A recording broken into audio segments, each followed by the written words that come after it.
네, 시간이 됐기 때문에 진행을 하겠습니다.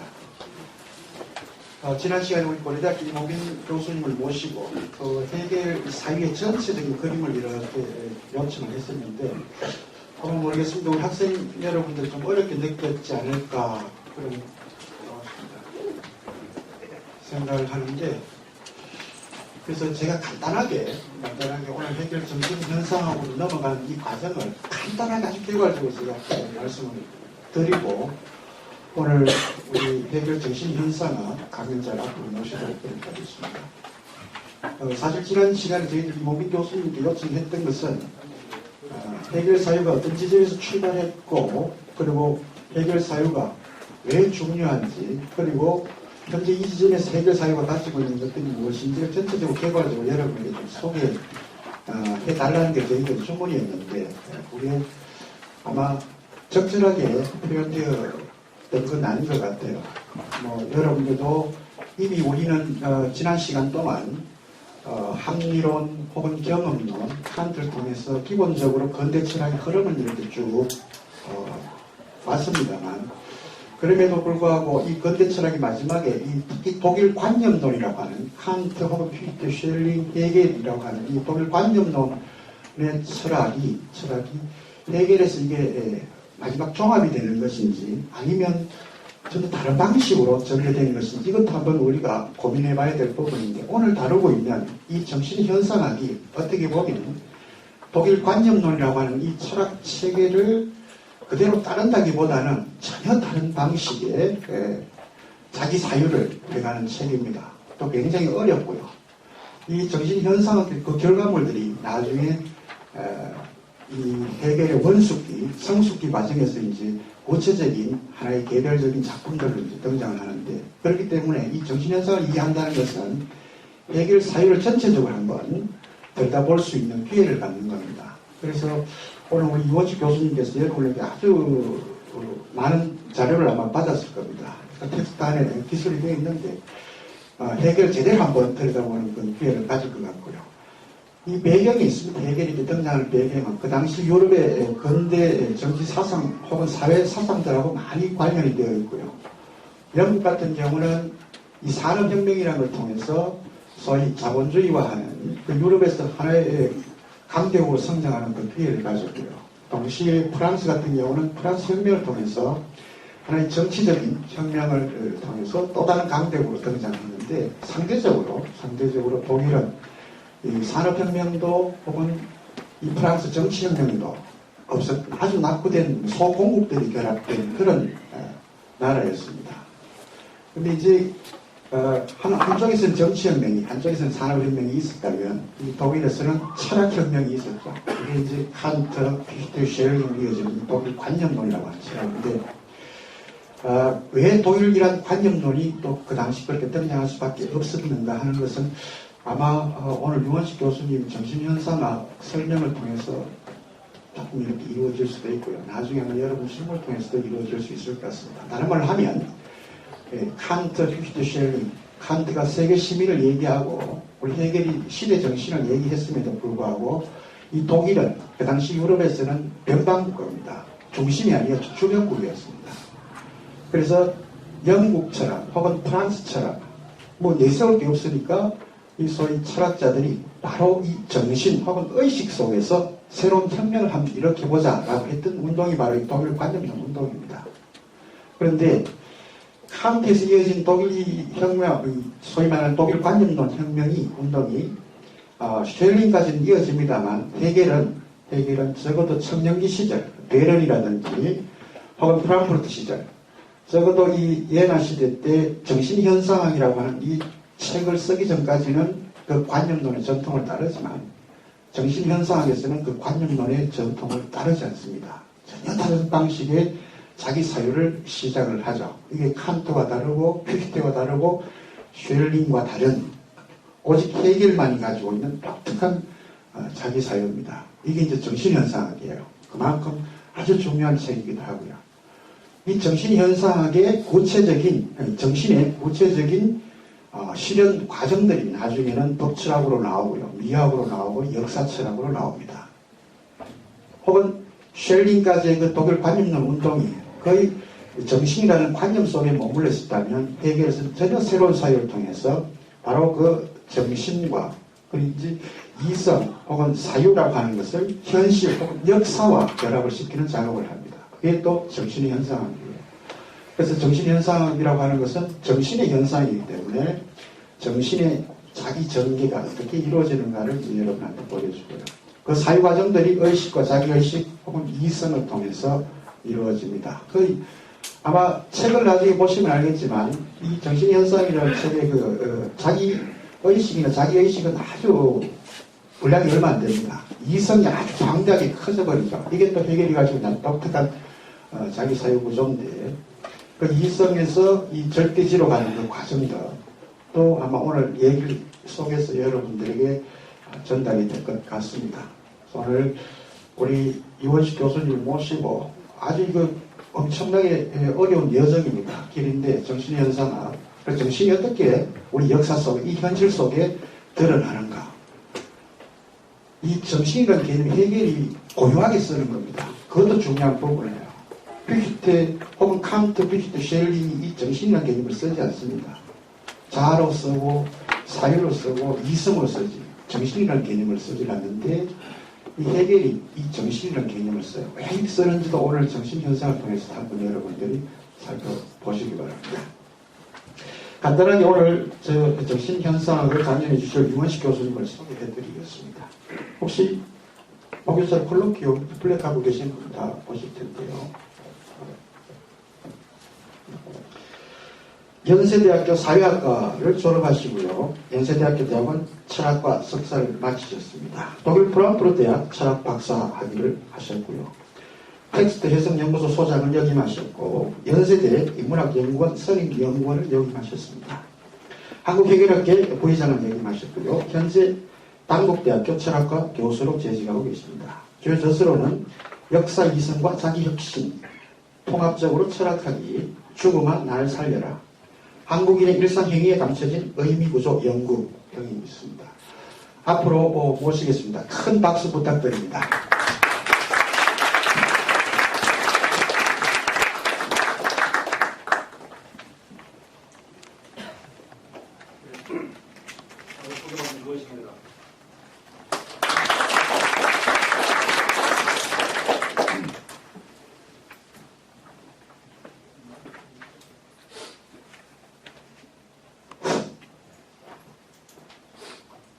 대구가 좀 덥습니다.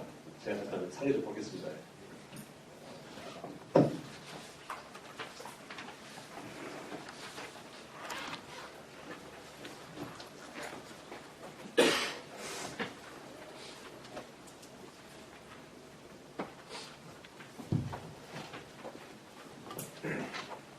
정말 아주 놀라운 현장입니다. 30년 동안 이 철학 세미나를 유지해온 계명대학 철학과 정말 대단하다는 생각이 듭니다. 다른 대학 어디에도 이런 모임이 없는데 더군다나 장사 안 되는 철학 가지고 30년 동안 세미나 유지해온다는 것은 정말 존경스럽고 저희 학교에도 이런 방식을 좀 어떻게든 벤치마킹 해가지고 좀 사용해볼까 그런 생각이 듭니다.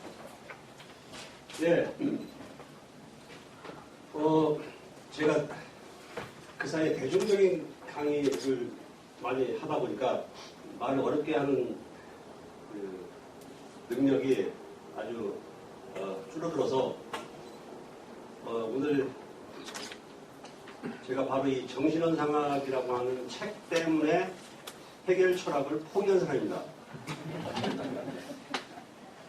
그래서 제가 어딘가에는 글 썼는데 정신현상학 그 서론을 읽다가 너무 힘들어가지고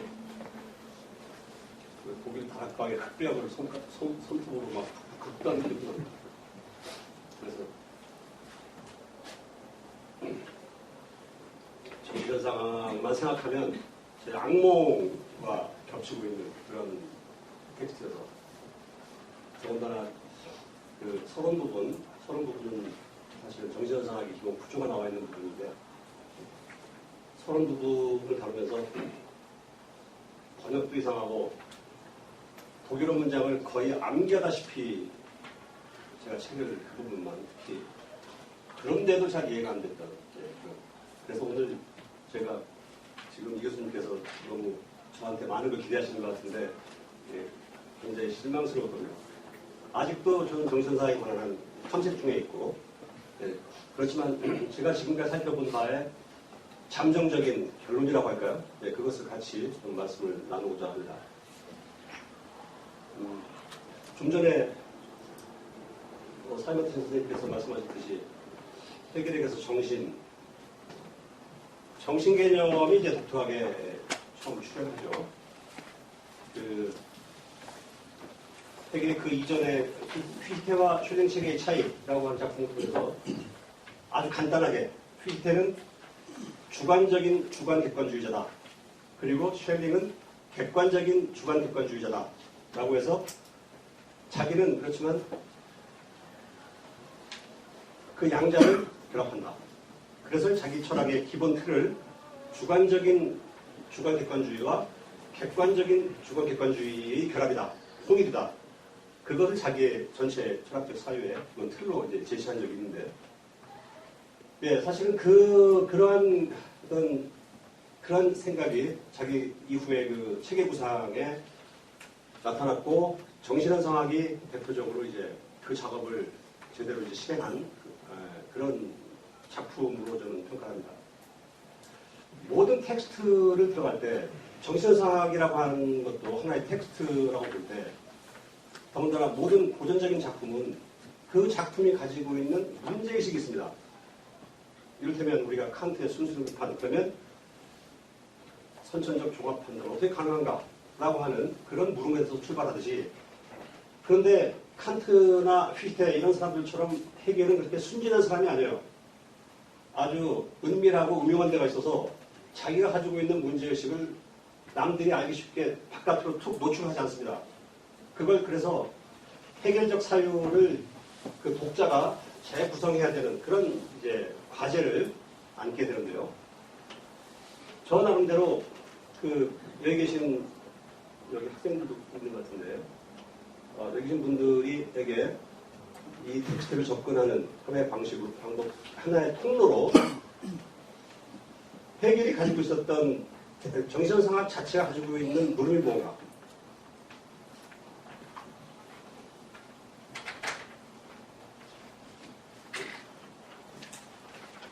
지금부터 이제 말씀드리는 것은 순전히 유헌식의 해결입니다. 그 점을 꼭 감안해 주시기 바랍니다.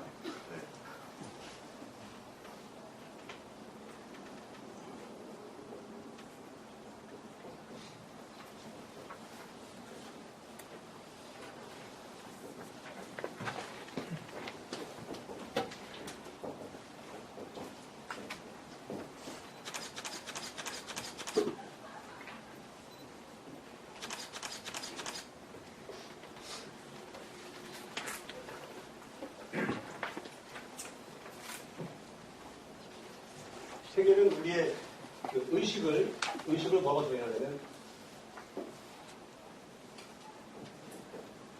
정신의 현존재라고 표현합니다.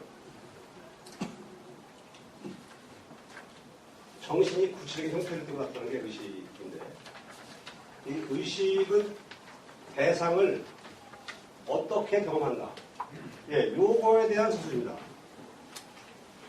그렇죠. 생각과 대상. 이제 쉽게 우리가 이걸 해결은 인식론자가 아니어서 이걸 주관 객관이다라고 하는 그런 식의 칸트적 표현은, 칸트나 휘테적 표현을 사용하지 않고 있는 거예요.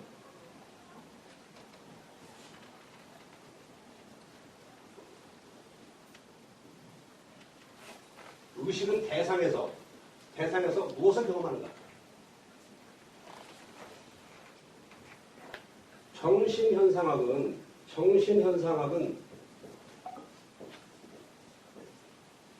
원래 뭐 아시는 분들 아시겠지만 원래는 의식의 경험함,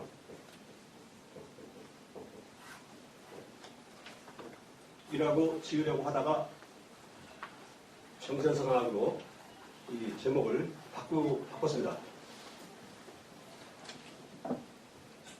크게 보면 정신현상학이라고 하는 책 제목 자체에 이 책에 전체 핵심이 들어있는데 정신을 현상한다. 어떻게? 의식의 경험을 통해서. 의식의 경험을 통해서 정신을 현상한다.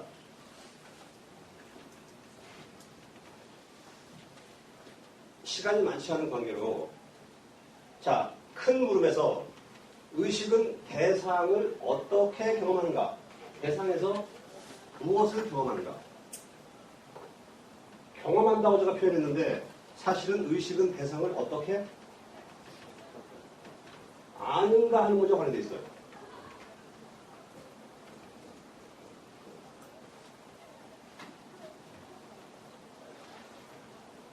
의식은 대상을 어떻게 아는가?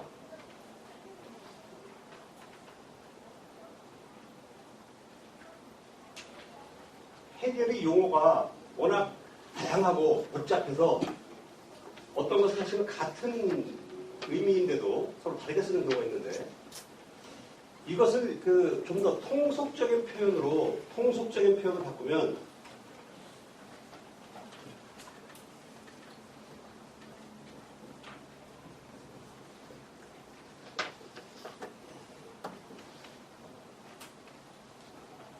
자기는 타자를 어떻게 경험하는가? 자기는 타자를 어떻게 아는가? 예, 이렇게 바꿀 수가 있고 실제로 자기와 타자라는 말은 정신성학에도 이 의식과 대상 못지않게 빈번하게 출현하는 그런 용어인데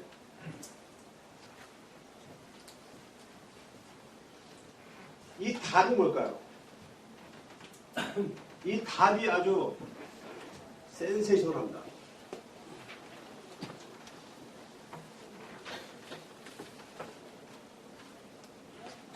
자기는 타자에서 무엇을 보는가? 타자에서 무엇을 볼까요?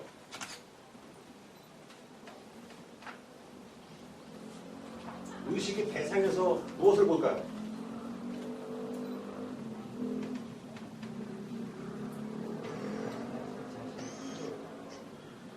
무엇을요?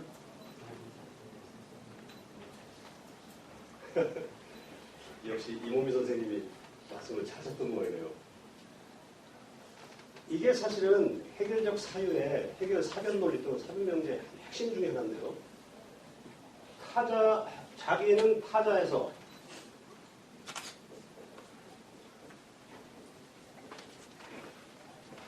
뭘 보냐면 자기를 봤다.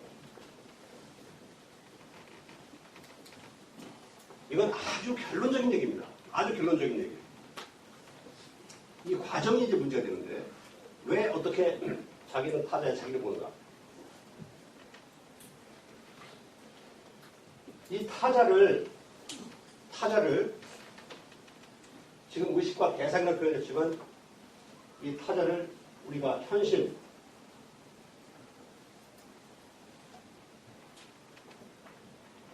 현실로 바꾸어도 무방합니다. 좀 전에 사회자께서 정신과 현실의 관계를 말씀하셨는데 제가 이번에 다시 정신상을 보면서 해결은 왜 위대한가? 해결에게서 처음으로 철학사에서 해결에게서 처음 시도된 사실은 뭔가? 물론 여러 가지가 있어요. 그렇지만 1차적으로 우리가 이 철학을 공부한 사람으로서 해결의 위대성 그러면 정신의 실제를 현실에서 찾다는 겁니다. 정신의 실제성을 현실에서 찾았다.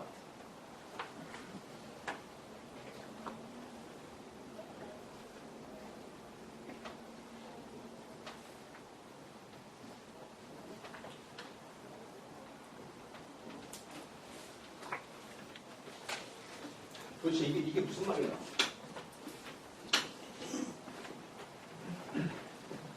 해겔처럼 그 현장 밀착적으로 철학을 한 인물을 해겔 이전에 나타난 적이 없습니다.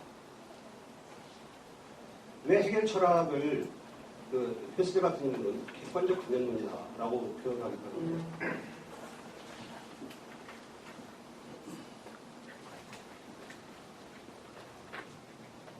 유명한 일화 알죠? 그게 어디에 나온 말인지 잘 기억 못하겠는데 칸트는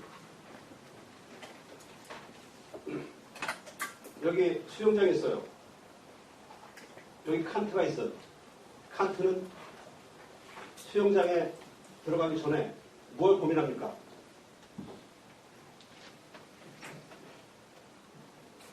내가 물 속에 들어가서 과연 수영을 할 수 있을까?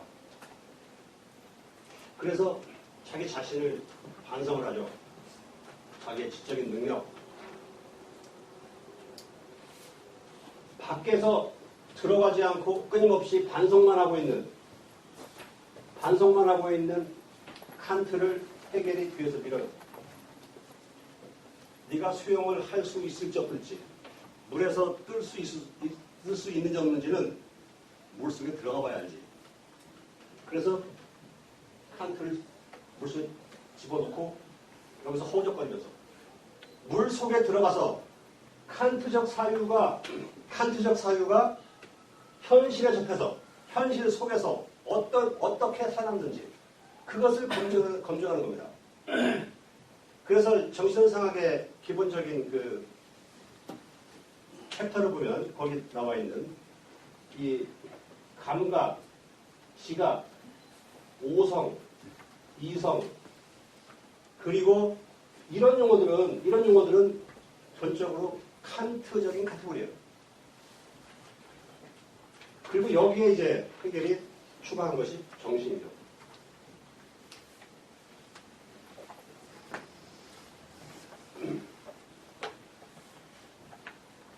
감각할 수 있는 힘 또는 판단할 수 있는 힘, 이성적으로 사용할 수 있는 힘 그런 것들의 실제성을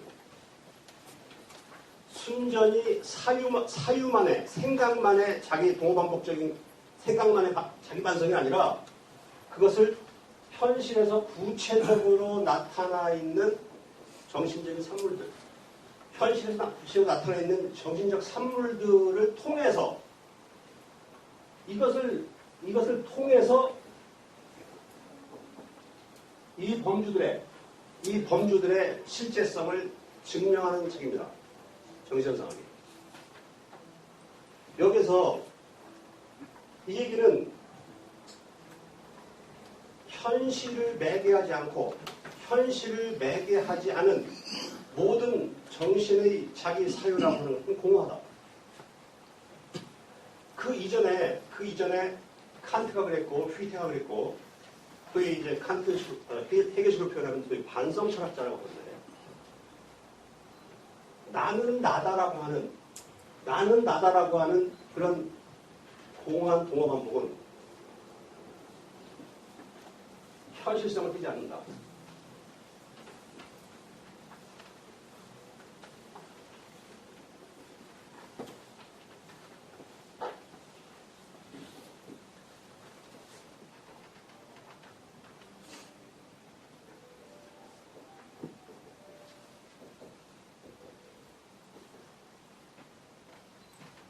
데카르트 이후 근대 철학이 끊임없이 머물러 오고 모든 어떤 진리의 참됨의 중거점이라고 하겠던 이런 나의 주체적 사유 이건 그 자체로는 순수 사유인데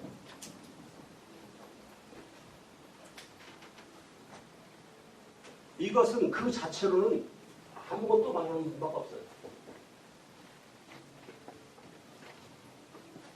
이것 자체로는 아주 무내용적이고 공허하고 추상적이에요. 그런 사유가 지금 구체 현실 물속으로 들어가는 겁니다. 들어가서 이것을 다시 말해서 정신은 현실을 매개로 해서 이 현실을 매개로 해서만 자기가 누구인지를 알아요. 현실을 매개로 하지 않으면 정신은 그 자체로는 아무것도 아니에요. nothing이에요.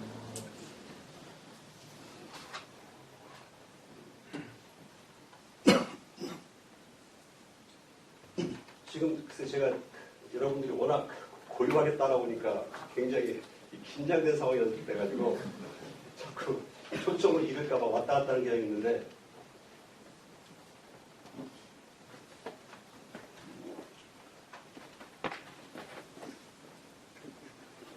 정신 그 자체는 해결은 그걸 부정하는 겁니다. 정신이 나는 누구인가? 여러분들 스스로도 나는 누구인가? 그걸 어떻게 하죠? 잘 모르겠습니다.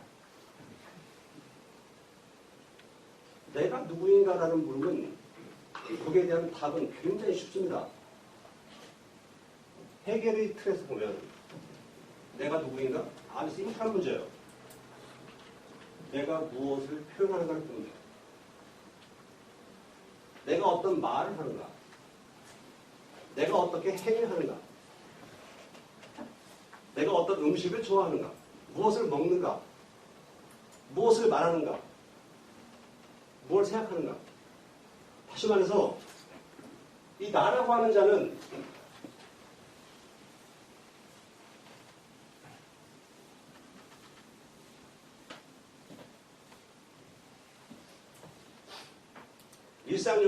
일상 용어로 나라고 하는 자는 그 자체는 아무것도 아니에요.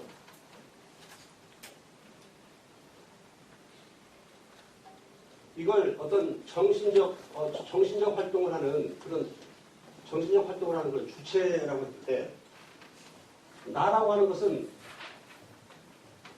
내가 누구인가를 어떻게 하는가? 그것의 가장 기본적인 그 구조는 내가 무언가를 바깥으로 표현해야 돼요. 그리고 표현된 것을 보고 내가 누구인가를 아는 이런 기본 구조예요. 중요한 것은 출발점에서의 이 나 또는 자기라고 하는 것은 이렇게 자기를 밖으로 표현하지 않으면 나라고 하는 것에 생명성이 없어져요. 자, 이 말은 아주 이건 중요한 문제인데요. 정신이라고 하는 것은, 여기 나라고 하는 것은 정신적인 실체 또 주체인데, 이 정신으로서의 나라고 하는 것은 나는 나다라고 하는 그런 공허한 반복 속에서는 자기가 누구인지를 전혀 알 수가 없다는 거죠.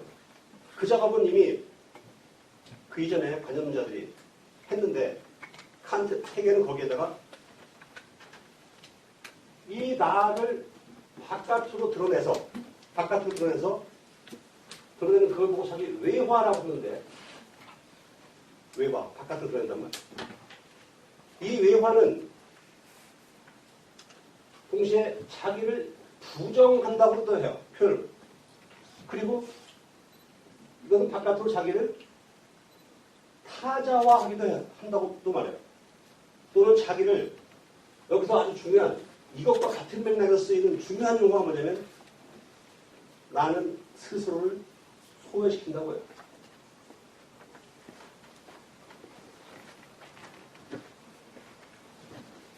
자기를 바깥으로 밀어내서 속에 있던 것을 바깥으로 밀어내서 표현하고 표현된 것을 다시 자기 안으로 끌어들이는 이 과정, 이것이 뭐냐면 그것이 정신의 생애예요. 정신이 살아있다라고 하는 것은 내가 살아있다라고 하는 것은 곧 자기를 부정하고 자기를 분열시켜야만 되는 필연성을 띠고 있어요. 정신만이 스스로의 결핍을 만들어내요. 어떤 동물도 스스로를 결핍이나 자기 부정의 상태를 보지 않아요. 오로지 정신만이 자기를 외화시켜서 스스로에게 낯선 자로 만들고 그리고 그 낯선 것을 다시 자기 안으로 끌어들이는 이런 자기 복귀적 활동. 이것이 곧 정신의 생이고 제가 이번에 정세상은 다시 전반부, 후반부 부분은 좀 못 봤는데, 그런 맨 처음에 아까 그 사 선생님께서 왜 정신은 자기를 부정하는가? 왜 정신은 자기를 분열시키는가? 거기에 대한 답은 정신은 자기를 분열시키거나 부정하지 않으면 생존할 수가 없어요. 정신의 생이라고 하는 것은, 정신이 살아있다라고 하는 것은 그것의 분열과 자기 부정이 불가피해요. 그것이 없으면 그것을 살아있다고 말하지 않아요.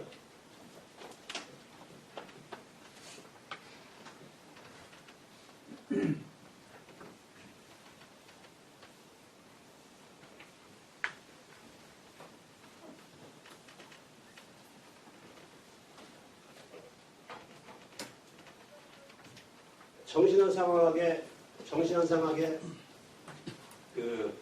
좀 전에 말씀드린 감각, 지각, 오성, 이성, 정신으로의 이행하는 과정에서 가장 힘든 것은 외화된 자기, 바깥으로 드러난 자기 안에서 처음에 얼핏 보기에는 그것이 굉장히 낯설고 자기에게 타자처럼 느껴져요. 그런데 그 타자들 사이에 관계, 그 안 내면을 들여다보니까 겉으로는, 그 외면적으로는, 겉으로는 그것이 타자로서 아주 낯설게 보여요. 그런데 그 내면을 들여다보니까 거기에 뭐가 있냐면 거기에 자기의 개념이 있어요. 중요한 것은 이 자기의 개념이라는 겁니다. 자기의 개념.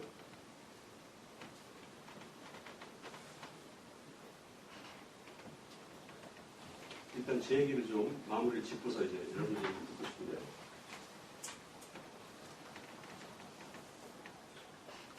자기 개념을 본다는 이 사실이 무엇을 뜻하냐면, 여기서도 아주 중요한 정신현상학의 그 정신현상학적 세계관 또는 진리관의 핵심이 드러나는데, 막상 뚜껑을 열어보니까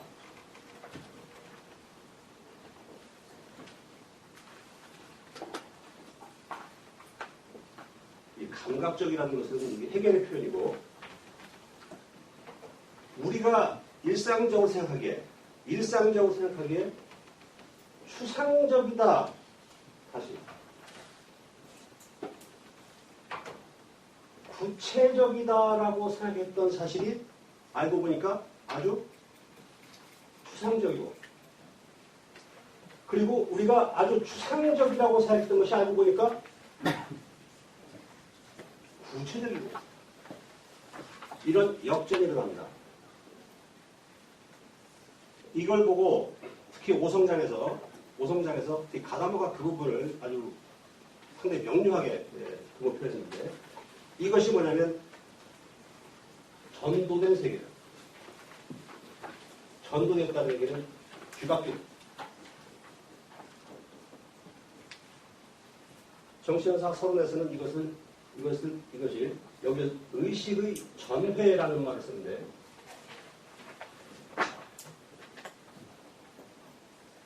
되돌아옴, 의식으로 하면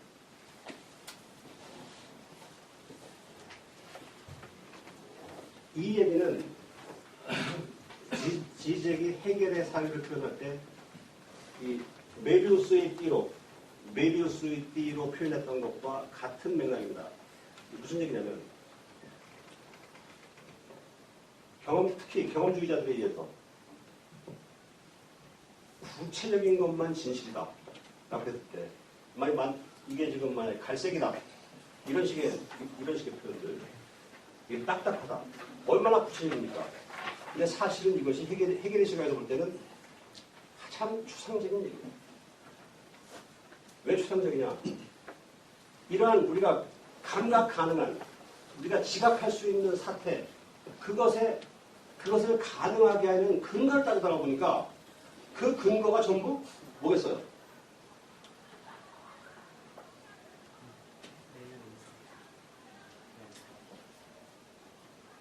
그게 전부 개념이라는 거예요. 그게 전부.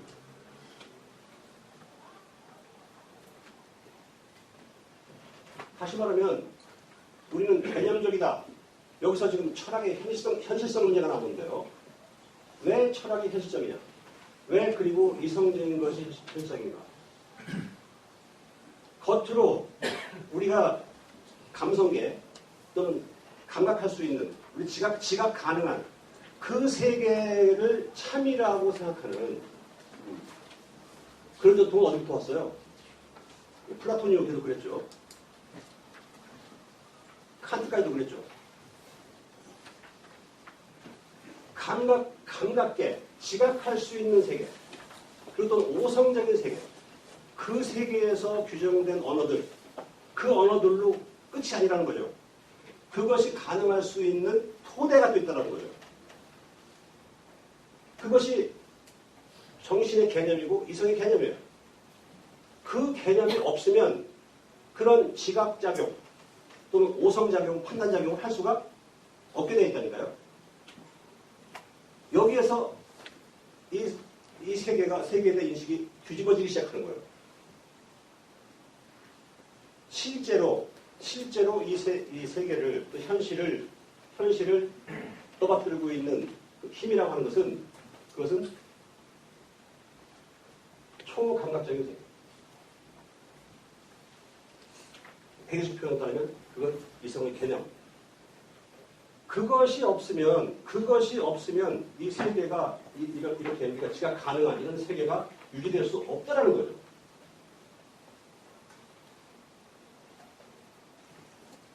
정신이 현실을 만났을 때, 그래서 정신이 현실을 만났을 때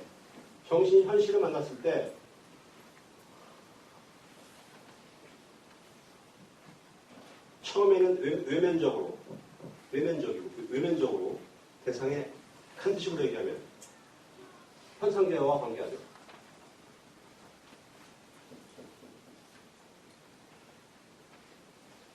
그런데 그 현상계를 인식하려다 보니까, 그 현상계를 설명하려다 보니까 불가피하게 이것과는 다른 새로운 언어가 요청이 되는 거예요. 그것 가지고 설명이 안 되는 거예요. 어떻게 세계를 또는 현실을 오성이 얘기하는 그런 법칙적, 자연과학적인 법칙적 세계만 가지고 세계를 이해할 수가 없다는 거죠.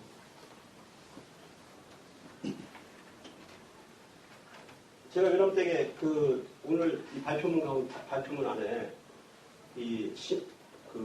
신호등 방식과 이 고가도로 방식이라는 그런 표현을 제가 한번 써본 건데요.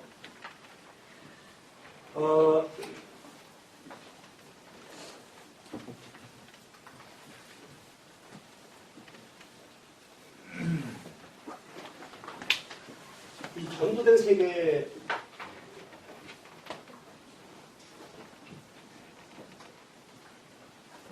이건 그냥 이해를 돕기 위해서 제가 생각하는 해결인데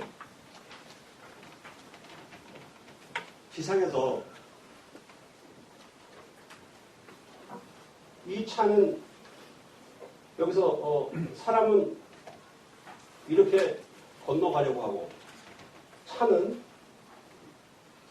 이렇게 가려고 하고 그러면 평면에서는 충돌하죠. 충돌이 불가피해요. 그래서 우리는 시간 차이를 둬가지고 신호등이라는 걸 만들어서 그래 내가 갈 때는 네가 서라. 네가 갈 때는 내가 쓴다. 이런 식으로 시간적 차이를 통해서 이 문제를 해결하는데 자기 욕구대로만 만약에 움직인다. 그럼 여기서 사고 날 가능성이 크겠죠. 충돌한단 말이에요. 만약에 플러스 전기와 마이너스 전기가 있다. 얘네들을 평면상에 부딪히면 음전기와 양전기는 서로 충돌할 수밖에 없어요. 여기서 해결이 고가를 놓습니다. 자, 고가를 놓으면 고가를 놔서 물가가 아니라 뭐야 이거 육교. 네. 육교를 보면 사람은 이리 건너가는 거예요. 차는 아래로 가요. 플러스는 플러스대로, 마이너스는 마이너스대로, 자기 욕구대로, 자기 길을 가도 그걸 충돌하잖아. 이렇게 새로운 지평을 얘기하기 위해서는 여기서는 음정기와 양정기라고 하는 용어가 아니라 힘이라고 하는 새로운 용어가 필요한 거예요. 이 힘이라고 하는 새로운 범주가 들어온 순간 이때 얘네들끼리는 서로가 상호를 인정할 수밖에 없어요. 그래 너는 플러스고 나는 마이너스다. 나는 나고 너는 너다. 그러면서도 우리는 서로 대립적이면서도 동시에 서로 다투지 않아요. 상호 인정관계에 들어가는 거예요. 힘이라는 용어가 있고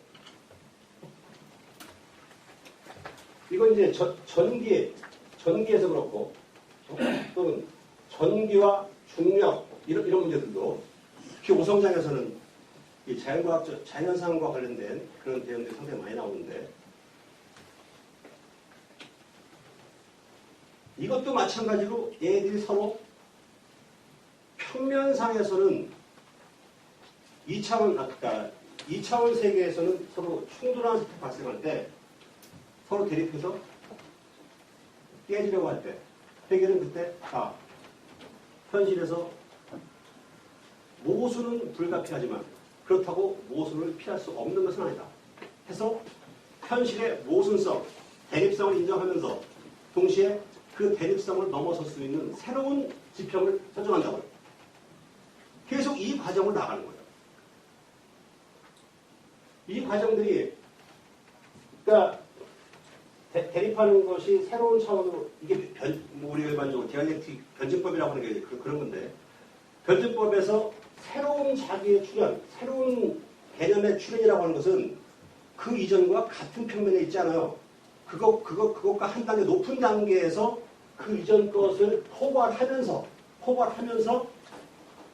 자기 존재를 주장하는 건데 그런 의미에서 우리가 여러분들이 알겠지만 해결에서 지향이라는 말이 뭐 버리다 또는 보존하다 그것 못지않게 제일 중요한 것이 뭐냐면 높은 단계로 나가다. 고양시킨단 말이에요. 이 높은 단계라고 하는데 글자 그대로 단계가 하나 높아지는 겁니다. 이런 식으로 어떤 문제가 정신이 현실과 접하는 순간 거기에서 충돌은 불가피해요. 그리고 그렇지만 거기서 발생하는 충돌 대립으로 멈추는 게 아니라 칸트처럼 거기서 멈추는 게 아니라 그것은 새로운 용어 또 새로운 개념의 출현에 따라서 그 앞에 것들이 그 안으로 포섭돼 버린다고요. 이런 식으로 나아가면서 만들어지는 것이 하나의 시스템이에요. 이 시스템이 가능한 이유는 결국 이 대상관계에서 내가 보는 것이 결과적으로 나의 개념을 보기 때문에 가능해요.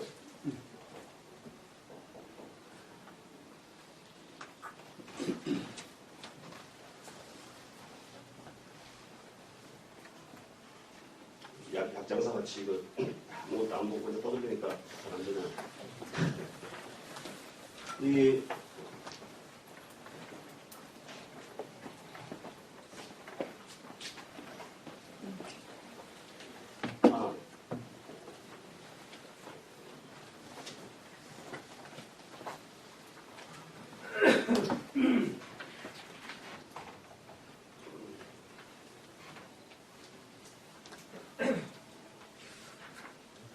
제가 말하는 게 지금 무슨 말인지 이해가 됩니까? 이게 서로 소통을 하고 확인이 돼야 되는데, 예? 이게 저 혼자 이게 독백이 되면 곤란합니다. 예? 이게 아무 의미가 없어요. 예? 소통은 절대적으로 필요한 건데.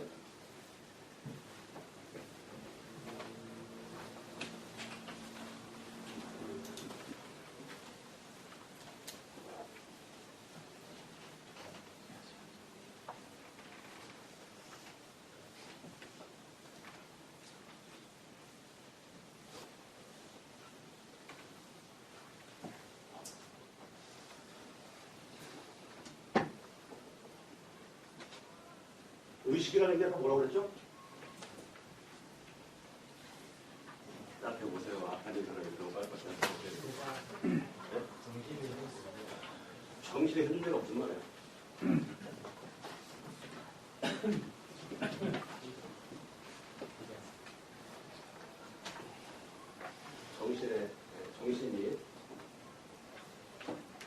정신이 이제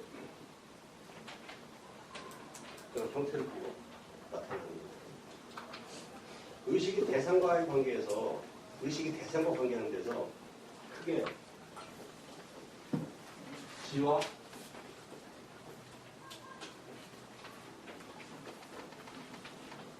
지의 부정적인 대상성이라는 이런 이상한 말을 씁니다. 지와 지의 부정적인 대상성.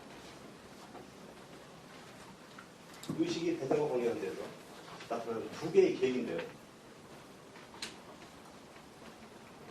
제가 시각하는 걸 좋아해가지고 사실은 현상학적으로 그렇고 해결에서도 해결이 왜 굳이 이 주관 객관이라는 그런 표현을 쓰지 않고 왜 의식과 대상이라는 말을 썼을까? 해결에 대해서도 후설과 마찬가지로 의식은 이미 항상 대상지향적이에요. 그렇잖아요. 우리 생각이라고 하는 것은 항상 무엇을 생각하고 있는 것이지 의식 그 자체 독자적으로 움직이는 거 없어요. 그 이전까지는 만약에 데카르트 이후에 근대 철학이나 이 반성 철학 쪽에서는 의식은 그 자체가 스스로 자기운동하는 걸로 생각한 거예요. 근데 해결은 그렇게 생각하지 않았어요. 의식은 항상 무언가를 의식하고 있는 거예요. 다시 말해 대상 연관성이라는 것이 이건 불가피해요. 그렇지 않고서는 의식일 수 없다고 보는 거죠. 근데 문제는 이 대상 연관성을 가질 때 그것이 항상 이중적으로 봐요.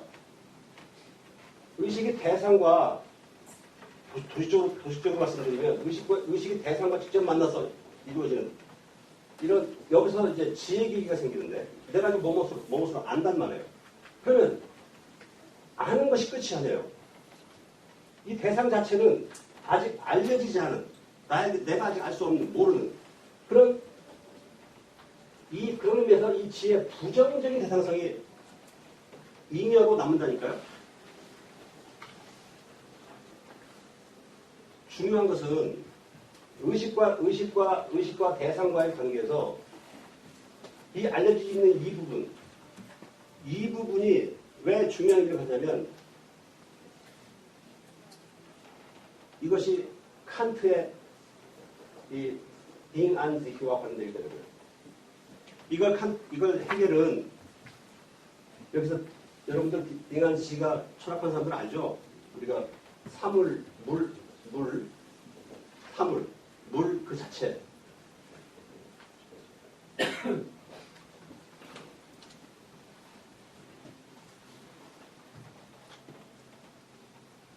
해결은 딩안지라는 말 쓰지 않고 이걸 즉자태, 그냥 안지히라고 표현하는데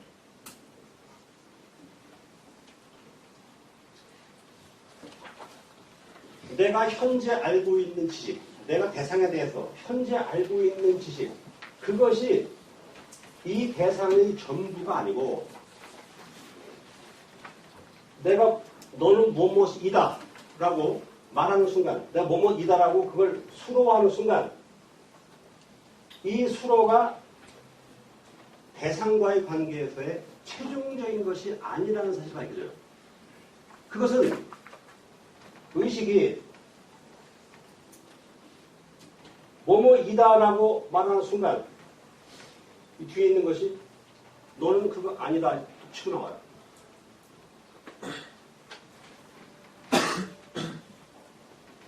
나의 지식에 드러나고 있는 것과 그 지식에 대해서 그 지식의 부정적인 대상성 이 부분은 이것이 지라고 한다면 이 부분은 지금까지 뭘로 표현되고 있냐면 이게 사실 진리의 계기예요.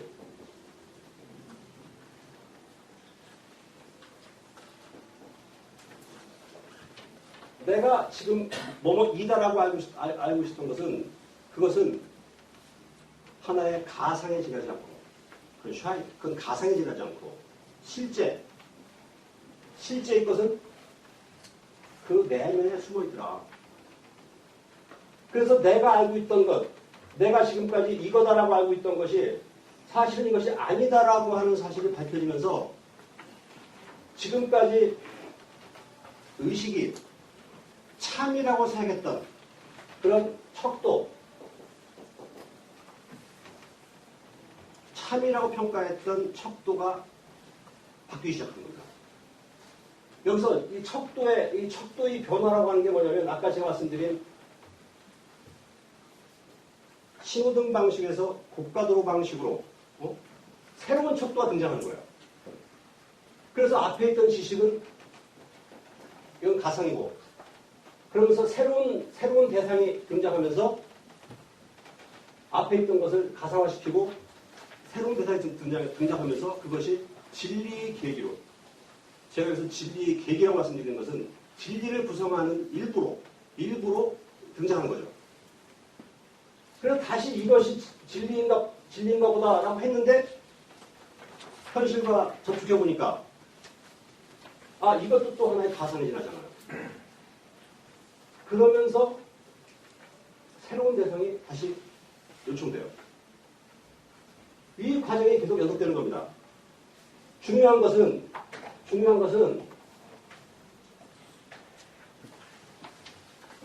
이 새로운 대상이 출현할 때 새로운 대상이 출현할 때 이 배후에 있는 것 이걸 경험론이나 유물론적 입장에서 보면은 그렇다면 해결에서 소위 사물 좀 전에 봤던 띵한시한 띵, 이 띵 사물이라고 하는 것이 어떤 의미를 갖는가?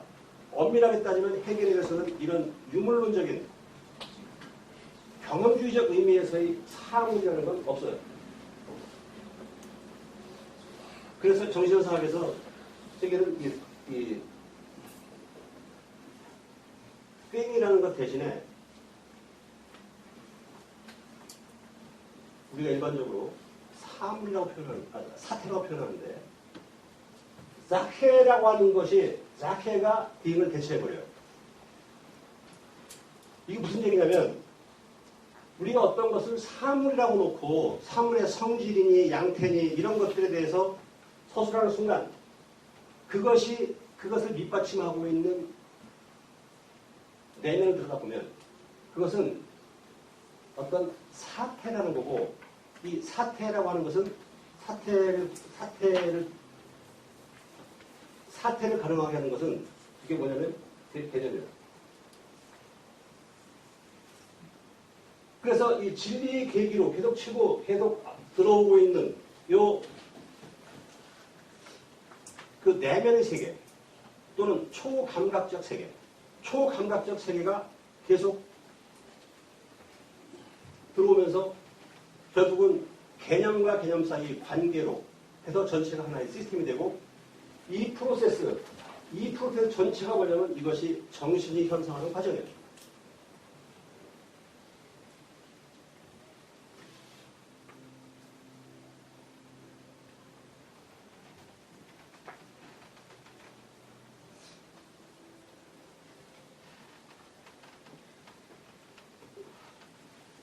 이 척도의 변화와 관련해서 이것을 해결은 이 의식의 자기 검사라고 표현하는데 의식의 자기 검사, 의식이 스스로를 검사하면서 이것이 과연 옳은 거냐, 이것이 참이냐 아니냐를 의식이 스스로 검사하면서 내가 지금까지 참이라고 평가하던 그 잣대가 스스로 바뀝니다. 스스로. 이런 일련의 과정은 정신이 의식이기 때문에 가능한 일이에요. 정신은 왜 분열하는가? 정신은 왜 스스로를 타자화하는가? 정신은 의식이기 때문에. 더 정확히 말씀드리면 정신은 자기 의식이기 때문에. 정신만이 자기가 자기를 대성하기 때문에. 정신이 자기를 대상화한다고 하는 것은, 또는 정신이 자기를 타자화한다고 하는 것은, 그것은 절대 평온한 길이 아닙니다. 그것은 아까 말씀드렸듯이 정신이 자기를 소외시키는 거고, 자기가 낳은 새끼가 자기 자신에게 낯선 거예요. 그런데 그 새끼 속에서 뭘 봐요? 나중에 보니까 그 안에 자기가 있는 거예요. 그때서야 비로소 정신은 내가 누구인지를 알게 돼요. 그런 의미에서 정신현상학은 정신이 자기를 알아가는 과정이에요. 정신의 자기지.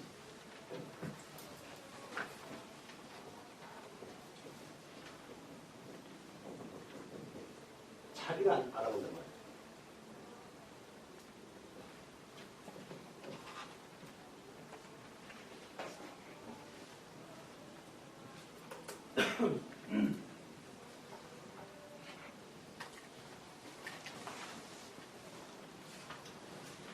후반부 특히 정신장에 가면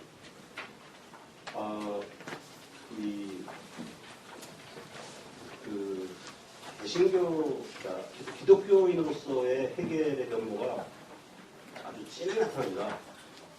특히 예수의 출현 그리고 예수의 죽음의 의미와 관련해서 큰 설명들이 내부인데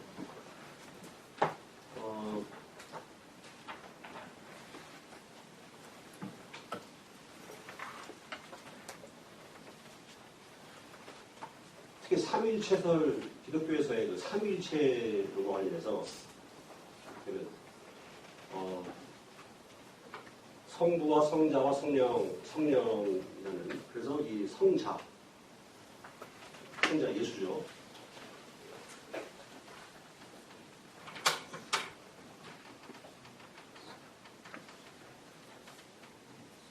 이 성자 예수에서 큰 테두리에서 보면은 하나님과 예수와 그리고 그 영혼 또는 그 말씀과의 관계에서 예수가 중간항으로 들어가 있는데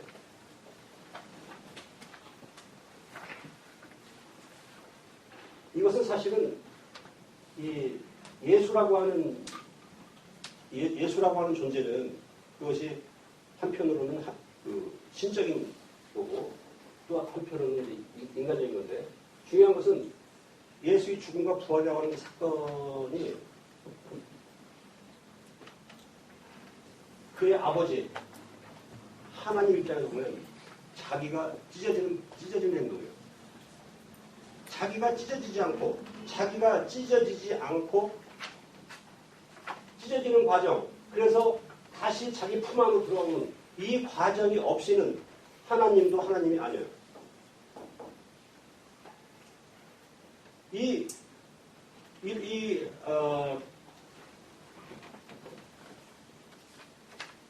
그런 의미에서 정신은 자기 타자화를 통한 자기 생성이다 이렇게 표현을 하는데요. 자기를 타자화해서 그 타자화된 자기 속에서 자기를 보고 그리고 그걸 통해서 다시 자기를 알게 되는 이런 생성, 이런 활동을 거치지 않고서 하나님이 하늘에서 나는 나다 라고 아무리 외치고 있어봤자 그것은 넌센스예요. 이것은 특히 이성장, 이 정신장에서 특히 이 부분 종교 문제, 신앙 문제를 가지고 해결이 굉장히 복잡한 방식으로 설명을 많이 하는데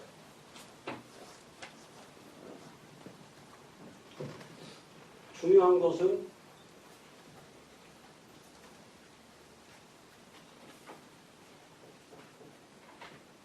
내가 누구인가? 그러면 그 나라고 하는 자기라고 하는 것이 그게 해결표현으로 따르면 그게 주관정식이든 객관정식이든 이차태정식이든 간에 그 자기라고 하는 것은 자기가 될 수 있는 길이라고 하는 건 자기는 어떤 식으로든지 자기를 밖으로 표현해야 됩니다. 표현하고 그리고 그 안에서 스스로 찢어져야 돼요. 찢어져서 거기서 영원히 부여져 버린다. 그럼 죽는 거예요.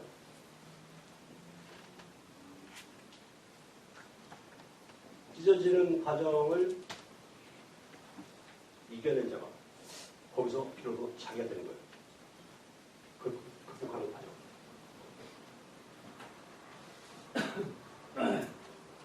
이 해결과 일상을 막 제가 왔다 갔다 해가지고 여러분들이 용어상에 혼란을 빚게 되니까 염려스러운데 이성주의자 해결은 왜 해결은 이성주의자나? 해결은 개념주의자죠. 네, 역시 개념주의자고 플라톤의 후예로서 개념주의자인 게 분명하죠. 왜냐하면 이 참된 것은 감각할 수 있는 세계가 아니라 감각할 수 없는 세계에 있다 라고 하는 것을 인정한 사람이고, 그렇지만 플라톤주의자에 머물지 않는 이유는 그렇지만 그 초감각계라고 하는 게 결코 플라톤의 이데아처럼 초월적인 존재가 아니라 구체적인 개별자, 아리스토텔레스의 식으로 얘기하면 포데티, 어떤 이것이라는 구체적인 개별자 안에 그 일반자가 들어있다. 그리고 그것은 단순한 현리상학이 아니라 구체적인 현실 속에서 움직이고 있는 것이고, 철학이 할 일이라고 하는 것은 현실 속에 살아 숨쉬고 있는 그 개념적인 것, 그것을 포착하는 일이다.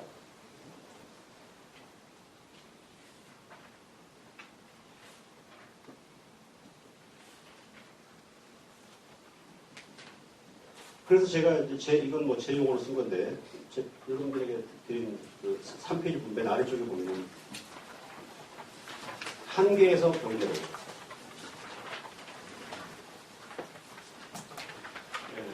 그 해결의, 그러니까 정신상학에서 진행되고 있는 과정을 보면 이 세계에는 경계만 있을 뿐 한계는 없다는 거죠. 궁극적으로 이 세계는 개념에 닫혀 있어요. 그 바깥으로 나가서 없어요.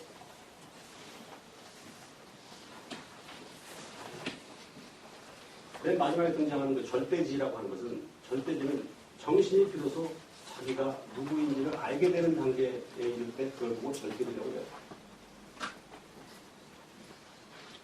이 앱솔루트하다는 절대적이라고 하는 말이 해결에서는 그 맥락에 따라서 좀 다른 의미를 갖는데, 절대적인 경우에는 자기에게 갇히는, 내가 누구인지 바깥으로 나갈 필요 없이 자기 안에서 자기 모든 게 해결된다는 그런 의미에서 절대적이라는 의미를 갖지만, 또는 절대적 구별, 이럴 때 절대적이라고 하는 것은 구별의 필연성, 구별하지 않을 수 없다는 거예요. 정신의 자기의 절대적 구별, 자기의 절대적 부정성, 이런 말들이 해결책에서 많이 나오는데, 그것은 제가 좀 전에 말씀드렸던 것처럼 정신으로서의 의식, 의식으로서의 정신, 또는 개념으로서의 정신이라고 하는 것은 필연적으로 불가피하게 자기를 구별할 수밖에 없다는 거예요. 그런 의미에서 절대적이라고 저는 이해를 합니다.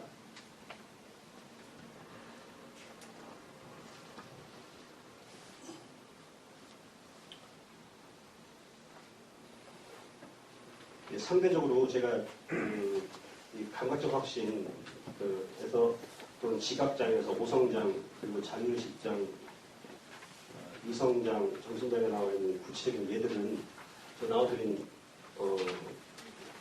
종이에 4쪽, 5쪽 그 부분에 얘기해요. 엄밀하게 따지면 이 각 장에서 나타나고 있는 어떤 변증법적 의식의 변증법적 운동이라고 하는 게 동일하지는 않습니다. 좀 달라요. 예, 그런데 예, 내막을 들여다보면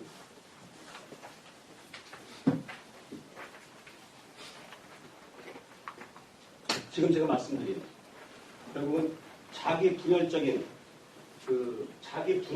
이런 양상 속에서 결국 이 타자 속에서 자기가 알고 있는 지식의 배과는 구별되는 그것의 부정적인 그런 대상성이 진리 계기로 등장하면서 기존에 알고 있었던 것이 가상으로 떨어지고 새로운 것이 이 진리 계기로 등장하고 다시 또 이것이 가상적 세계로 떨어지고 다음 것이 진리의 세계로 들어오고 그것의 맨 마지막에 그 기능을 담당하고 있는 것이 지금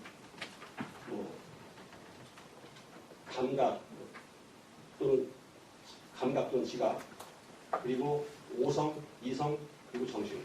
그러니까 재미난 것은 이 정신이 결과로서 마지막에 나타나지만 사실을 알고 보니까 어떻게 돼요? 처음에 이 의식, 자기의식 이 과정을 겪어온 전부가 뭐예요? 이게 사실은 정신의 작용이었다라는 것이 차후적으로 밝혀지는 겁니다. 차후적으로. 그래서 이 과정 자체는 그것은 의식의 활동 과정인데 결과적으로 놓고 보니까 그것은 이 정신이 자기를 드러내는 그런 과정이었다라고 하는 것이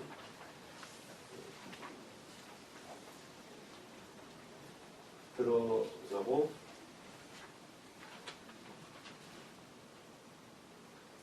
해결에게서 이 대타 존재 그리고 이 즉자 존재 이런 문제들 이런 것들을 좀 일일이 설명을 드려야 되는데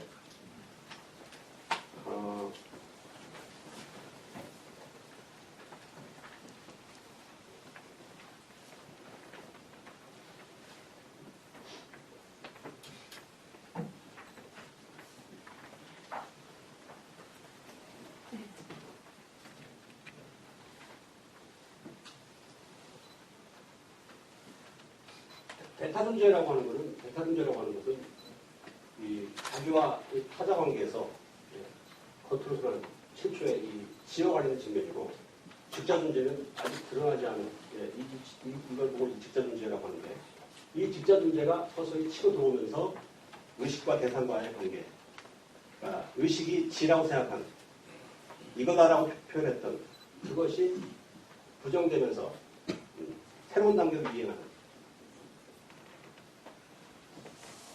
그래서 이제 여기서 그렇기 때문에 이 아직 드러나지 않은 직자 존재가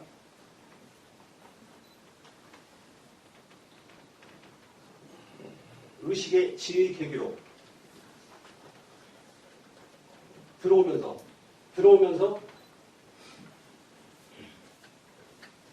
자기가 확장되어 간다는 거죠. 그래서 제가 이 단순하게 오류를 무릅쓰고 도식화했던 것이 이 동심원, 농심원인데 이런 식으로 이렇게 진행한다고 보는 겁니다. 그러니까 사실은 이 원전에 있는 이것은 정신이에요. 그러니까 이게 만약에 의식장에서 이렇게 들어왔다. 그러면 다시 자기 의식장에서 또 이성장에서 이런 식으로 새로운 지평을 형성하면서 새로운 지평을 형성했지만 궁극적으로 이러한 그 의식과 자기의식과 이성의 활동이 결과적으로 정신을 기점으로 한 활동이었다라는 것이 그 차후로 밝힌다고 제가 파악을 해서 이런 식의 아주 단순한 그 그림을 제가 한번 그려봤던 겁니다.